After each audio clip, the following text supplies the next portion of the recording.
رضی الله تعالی عنه په کور کې سکونت او هستوګنه اختیار کړه. د ابو ایوب رضی الله تعالی عنه کور دوه منزله نو رسول الله صلی الله علیه و آله وسلم ته هغه لوړه کوټه ورکړه هلته ګوښه ورته ودرېده ابو ایوب رضی الله تعالی عنه ویل یا رسول الله دا نه ده مناسبه چې زه درته لوړ واوسم لکه د دغه مخور چې مګر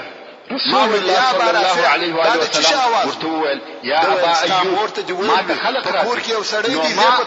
خلق په خطلو او څه کېدل چې کاری مې نه دی وحدي او زمي دی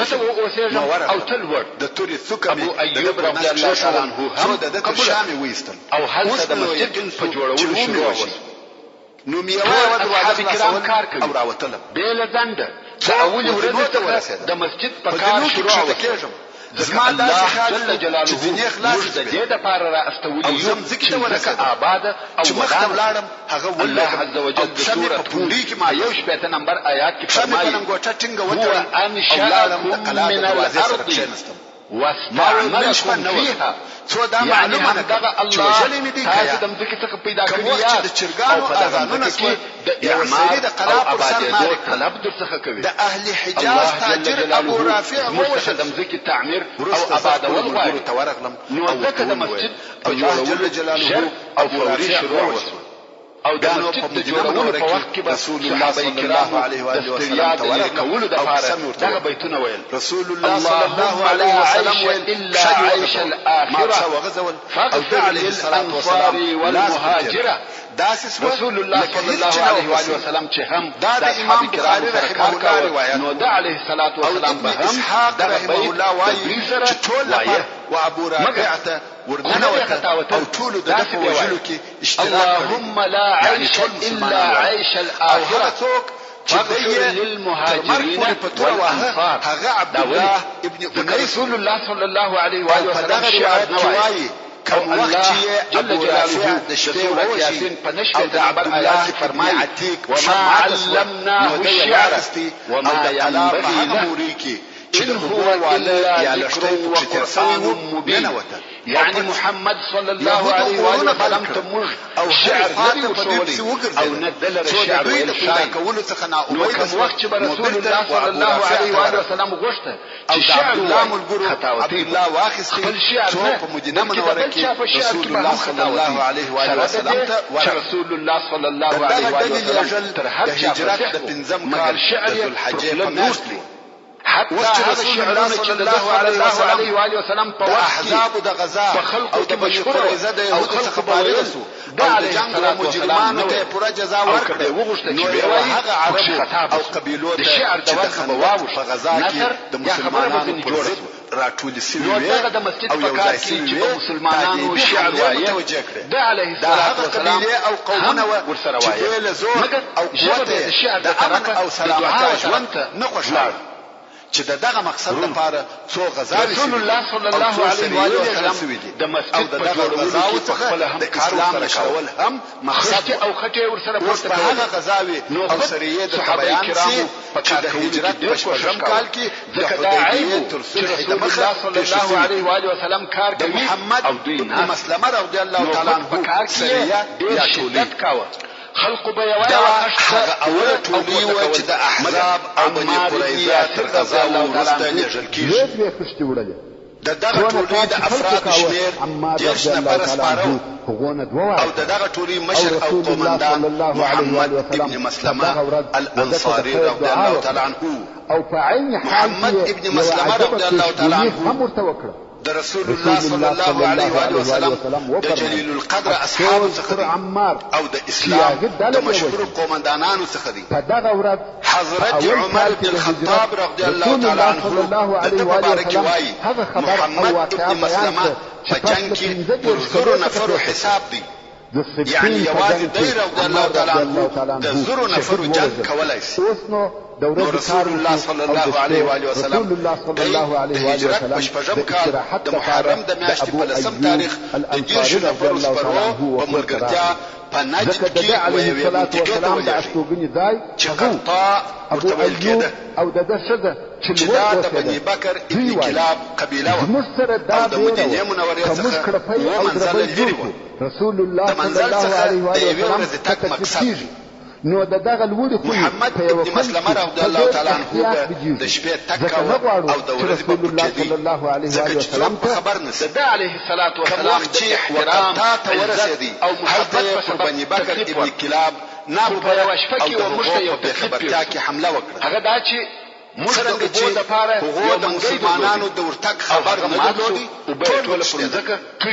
محمد ابن مسلمه رضی الله تعالی عنه وکړه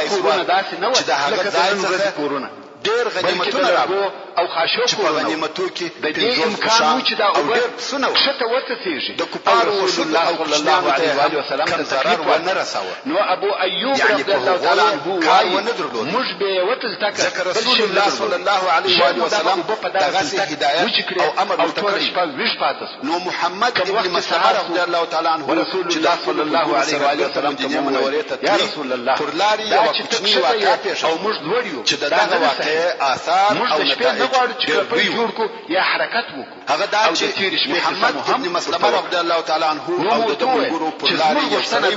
چې تبدو او دغه نفر بندي ونیوي او نی پیژني چې دغه سړی څوک هم دا د دې غوښتنه قبول کړه امامه د بنو حنیفه د قبيله د مشرانو څخه ایوب رضی الله تعالی عنه وایي موږ به د عمره تیار کړه او د رسول الله صلی الله علیه و آله وسلم او مشوره سره دا چې به هغه پاته خواړه دې راوړه مدینه منورې ته ځم ام ایوب د برکت طریقه سره هغه رسول الله صلی الله علیه و آله وسلم وحلو د ځای څخه خواړه محمد ابن مسلمه رضی الله تعالی عنه رسول الله صلی الله علیه و آله وسلم دا څه خواړه ولېږل چې په هغه کې ممتاز محمد ابن مسلمه رضی الله تعالی عنه د خپل دل سره مدینه منورې ته ورسېدی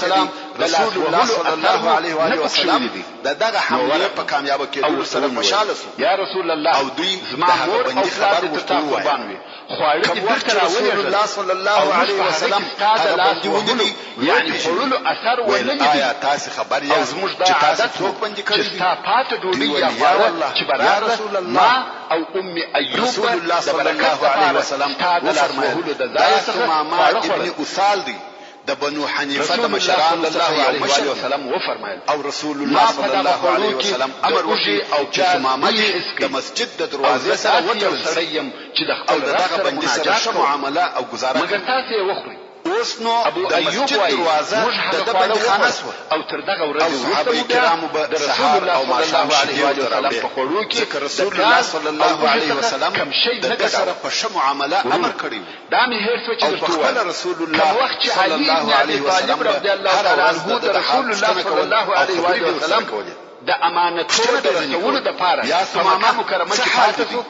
سمامه یا محمد صلی الله علیه وسلم علي بن ابي طالب رضی الله تعالی عنه د رسول الله صلی الله علیه وسلم چې هغه د ویني د بدل نور درې ورځې په مکه یعنی کړه ما وښنه د بنو حنیفه قبیله زما بدل صلی الله علیه و آله وسلم سره قبیله یو لک جنگي نفر امانتونه د حقوق او مالکانو ته ورسول یعنی به بدلې نه پاتې کېږم د مکه مکرمه په شاته وګرځېدي دا چاته د هر چا امانت چې رسول الله صلی الله علیه و آله وسلم سره پروت دی راځي او کمال او پیسې غواړي ټول چې خوشوي چې د ټول خلکو امانت یې یعنی دغه درو کارو څخه چې امانتونه ورته د لپاره خوشوي هغه ویل د چا امانت خو نه دی علیه وسلم به جواب نور کاوه ځینې رهي بسو او دای د مسجد په دروازه کې تړلی دوهم ورځ علي بن ابي طالب رسول الله صلی الله علیه وسلم ورتراغلی خبري ورسره کوي او بیا یې هغه پوښتنه ځینې وکړه چې یا سمامه څه حال رسول الله صلی الله علیه وسلم سره یو ځای او جواب پر هغه طریقه او سمو دا ورسته رسول الله صلی الله علیه وسلم زید بن الحارثه د دروازې سره په ما کې زید بن محمد ورته او د رسول الله صلی الله علیه وسلم د او یو د بل سره احترام یې لیدي ځکه د علی کریم السلام په کور کې لوي شوی درې ورځې چې دلته د مسجد په دروازې سره بندیو مکه مکرمه ته ولې چې رسول الله صلی الله علیه وسلم تاثیر لاندې راوړ اسلام او مسلمانان ډېر خوش هم مکه مکرمه ته او د رسول الله صلی الله علیه وسلم اهل بیت کرام او بیا یې هغه پوښتنه ځینې وکړه چې په هغه کې د رسول الله صلی الله علیه وسلم زوجه د بدل خاوند او ام کمال غواړي اسامه ابن زید او ام ایمن طواف کې یو شاکر رسول الله صلی الله علیه و آله وسلم یولو رسول الله صلی الله علیه وسلم تعالی عنها بلکې عفو درته کوم چې د ابي العاص زوجه و سمامه کرمه معاف او الک سمامه چې رسول الله صلی الله علیه وسلم د اخلاق او ادب تر تاثیر لاندې راغلی و د مسلمانانو اخلاق او گزارای لیدلی و قرآن مجید صلی الله علیه و آله وسلم زرن نوتلی هغه لور سمامه هغه نږدې او بو ته ورغلی غسل یې او بیا د حضرت عثمان رضی الله تعالی عنه زوجه او مسلمان همدارنګ د دوی سره یا رسول الله عبد الله ابن ابي بکر مخ می بل څوک د حضرت ابو بکر صدیق رضی الله تعالی عنه کورنی هم مخ تر ټول مخالمات خوش وګرځي او عائشه او په ابو بکر رضی الله تعالی عنه دین څخه دونه بد نه راتله او رسته د اسماء رضی الله تعالی عنها صدر ته بیان ټول ادیان ما ته خوش وګرځي څه پېښ او د هیڅ شار څخه می دونه بد نه راتله په هغه وخت کې مدینه منوره یا شار نسته چې هر څوک په اول ورغلی هغه تبي به مگر کوم وخت چې زستا اصحاب ونیول حتی ډېر کسان یې وژل ما د عمر حضرت عائشه رضی الله تعالی عنها وايي صلی الله علیه و آله وسلم ابو بکر او بلال عمره دي پوره رضی الله تعالی عنهما و مدینه منوره هم د عمره پنځه مکه مکرمه ته ولاړ څنګه چې د بنو حنیفه د مشرانو څخه نو معلومه خبره ده چې قریش یې ډېر عزت په وخت کې د پرچې سمامه د طواف په وخت کې تلبیه وایي د اسلام او مسلمانانو تلبیه صلی الله علیه و آله وسلم اللهم لبيك لا شريك لك لبيك إن الحمد والنعمة لك والملك لا شريك لك او محبت د مکه سره مگر قریش او مشرکان په دغه تلبیه کې دغه جمله هم پکې او پیمانه کې برکت واچوي ولک تملكه وما ملك نقل کې اوس چې سمامه د اسلام او مسلمانانو تلبیه وایي قریش په رسول الله صلی الله علیه و آله وسلم یا سمامه د یوې مرحله بیان پای ته ورسېد آیا د دین اوشته چې وجه ژوند ته بلکې د محمد صلی الله علیه وسلم سره مسلمان شوی د مکه مکرمه د دعوت باندې کال دوام وکړي د بنو حنیفه د مشرانو څخه یو رسول الله صلی الله علیه و آله وسلم د قریش د پاره خطر وو د شپو هدول د پاره بنو حنیفه قبیله ډېر لوی قبیله ده اول به د هجرت او مسلمان سي مفهوم قریش ته دوی مصیبت جوړیږي د هجرت په اړه کې موږ هغه وخت خبرې وکړې چې مسلمانانو د اول وار د پاره حبشه ته هجرت وکړي سمامه ویل تاسو ما نه بدې کولای په اړه کې نمي وهله سر ډول سره خو پر دې سره تاسو ته الله جل جلاله څخه یو دانه او عقیده حبوبات راشي مقدس چې رسول الله صلی الله علیه وسلم اجازه نه او عقیده د زوال د یمانین سره مخامخ د بنو حنیفه د قبیلو ځای او عقیده ډېر زراعتي ځکه او د مکه مکرمه د خلقو د پاره د ټول حبوبات لکه غنم جواري اوربشي او داسې نور خوراکي مواد مصدر مسلمانانو دا فرق کړی چې د دین او عقیده د ساتلو په لار کې دغه ټول شیان قرباني کړي ته ولاړی نو مکه مکرمه د حبوبات او دارایی تجارت او د خبره قبول کړ ملک او کرمه حبوبات په دش او خالی لاس مدینه منوره ته ولاړ په مکه مکرمه کې کاخی شروع د الله عز وجل د قانون تقاضا چې د بل طرفه چې معنوي مواد پوره هغه چې په سالمه عقیده او حق دي چې د دوی ضرورت دی په پوره سي د وطن ګټه کاختی ډېر او مادي او اهل مکه په تکلیف قریش اندازه سره چې یو امت اسلامي اخلاق او پوره د مکه مکرمه څخه تر مدینه منورې پورې یو ډله ولېږل او هلته رسول الله صلی الله علیه وسلم ته ساری کوي چې رحم وکړي قوم او اهل یو په وجه مو وجنه او په کومه اندازه سره چې موږ ته د امامیت څخه خوراکي مواد راوړي فاسد وي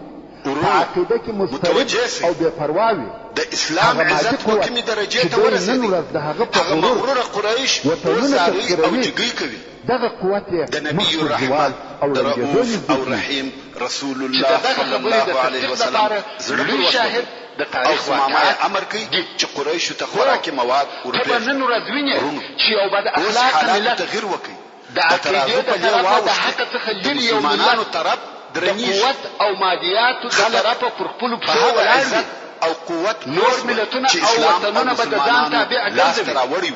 خو په حقیقت د مخکې مسلمانان محاصره و دغه ملت او تر هغه د مخه د وطن وایستل شو خرابي او بربادي پر طرف اسلام او مسلمانانو خدای چې زه ویني د هغه خرابي او بربادي نه کوي یا خوراکي مواد ورپریږدي د هغه سبب دغه کوچنی واقعه د اوږدوالي په مقابل کې چې اسلام په کومه درجه کې معزز او کوتاهي ده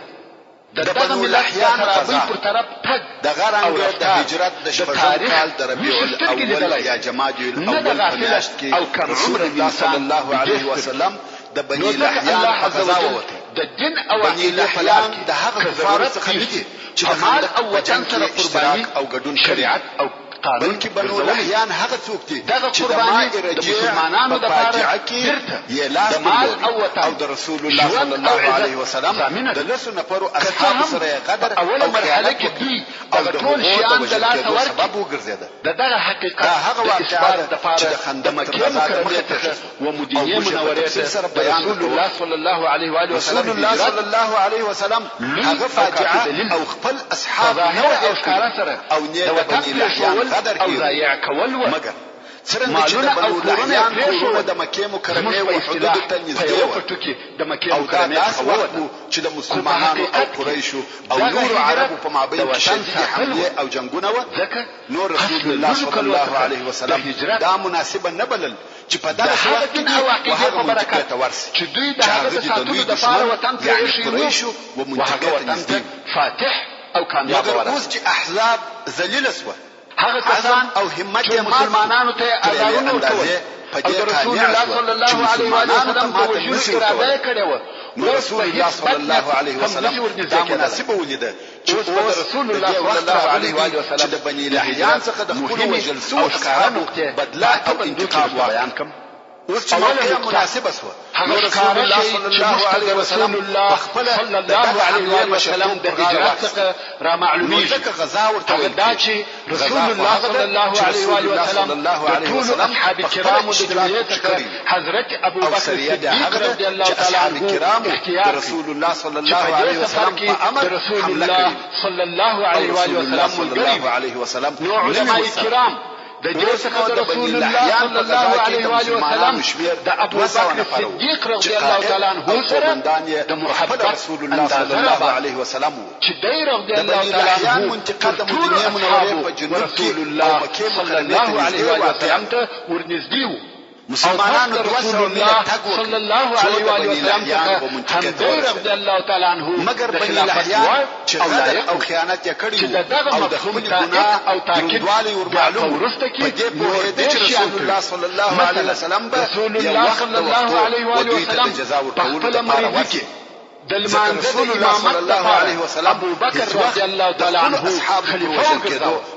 او پر دې تاکید کاوه چې د خلکو د المانزه امامت به او همیشه رضی الله تعالی عنه څخه بل څه هم نه کوي رسول الله صلی الله علیه وسلم چې د مدینه منورې څخه راوتی صلی الله علیه و سلم فرمایي او بنی لحیان د ځان لپاره خلیل پیدا کولای او شام پر طرف ابو بکر به د ځان خلیل ګرځولای پر طرف رواه مسلم ترڅو چې خلکو دا فکر وکړي چې رسول الله صلی الله علیه وسلم په خپل شام باندې ابو بکر رضی الله تعالی عنه داسې امتیاز رسول الله صلی الله علیه وسلم د شمال د ابو بکر رضی الله تعالی عنه د رسول الله صلی الله علیه و آله وسلم په ملګرتیا کې د غران وشیله ته ورسېدي غران یو وشیله ده او مثال صفان بلکې خپل روح او مال یې رسول الله صلی الله علیه و آله وسلم په ملګرتیا او د هغه د فارغ قربانول موږ ولیدل چې رسول الله صلی الله علیه و آله وسلم ته وویل تر هغه به ته غار ته نه ننوځې تر څو چې زه ورنسم محترم لله زموږ د العالمین پاتې حسابه ان شاء الله تعالی پراتونکو تعلیم الاسلام رادیو ستاسو د ذهنونو روښانه کوونکی وسلام على المرسلين والحمد لله رب العالمين. د اسلام د مبارک دین بشپړ تعلیمات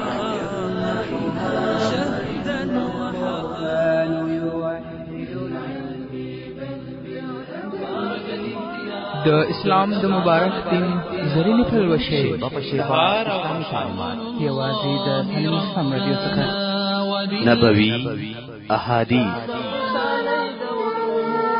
د هیلو او خوښیو څرک.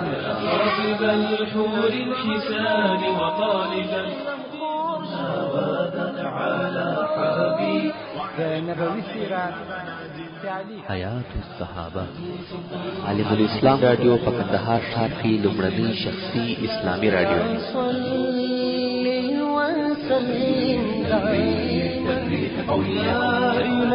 په دې ښکلي او ښایسته کې د ژوند څو شېبې تېرول